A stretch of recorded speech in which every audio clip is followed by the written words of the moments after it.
England মানেই তামিমের ব্যাটে রান। 6 বছর আগে ইংল্যান্ডের বিপক্ষে লর্ডসের আগেই সেঞ্চুরি করেই ফিরেছিলেন তামিম ইকবাল।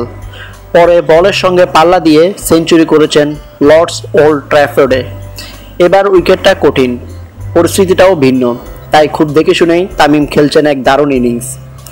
আরেক পাশে অবশ্য লম্বা ইনিংস খেলতে পারছেন না অন্য কেউই। টানা 2 সেশনে বিরতির ঠিক আগে ধাক্কা খেয়েছে বাংলাদেশ। লর্ডসের আগের ওভারেই পড়েছিল 2টি উইকেট। দারুণ এক জুটির পর চা বিরতির আগের ওভারেই আউট হয়ে যান মোহাম্মদুল্লাহ রিয়াদ। চা বিরতির সময় বাংলাদেশের স্কোর দাঁড়ায় 3 উইকেটে 119 রান।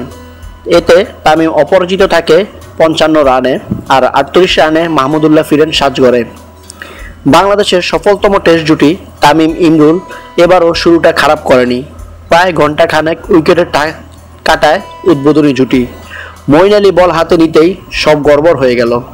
দারুণ এক ডেলিভারিতে ইমরুলকে 21 রানে বোল করে দেন মঈন আলী। 2 বল পর আরেকটি দারুণ ডেলিভারি, টার্ন ও বাউন্স বলে স্ট্রোকের হাতে ক্যাচ দিয়ে ফিরলেন মমিনুল হক। জোড়া ধাক্কায় বিষাদ নিয়ে লর্ডসে যায় বাংলাদেশ। উইকেটের আচরণ আর ইংলিশদের দারুণ বোলিংয়ে তখন বাংলাদেশের ইনিংস নিয়ে শঙ্কা। তামিম মোহাম্মদুল্লাহর ব্যাটে একটু একটু করে ফিরল ভরসা। শুরু থেকেই দারুণ সতর্ক ছিলেন তামিম, অপেক্ষা করছেন বাজে বলের। মোহাম্মদুল্লাহ শুরু থেকেই খেলছেন অস্বস্তি ছাড়া। সময়ের সঙ্গে দুজনের ব্যাটে দেখা যায় দারুণ ছন্দ। তামিম অর্ধশত স্পর্শ করেন 131 বলে। ইংল্যান্ডের বিপক্ষে 9 ইনিংসে তামিম 50 ছাড়লেন, এইবার নিয়ে 7 বার।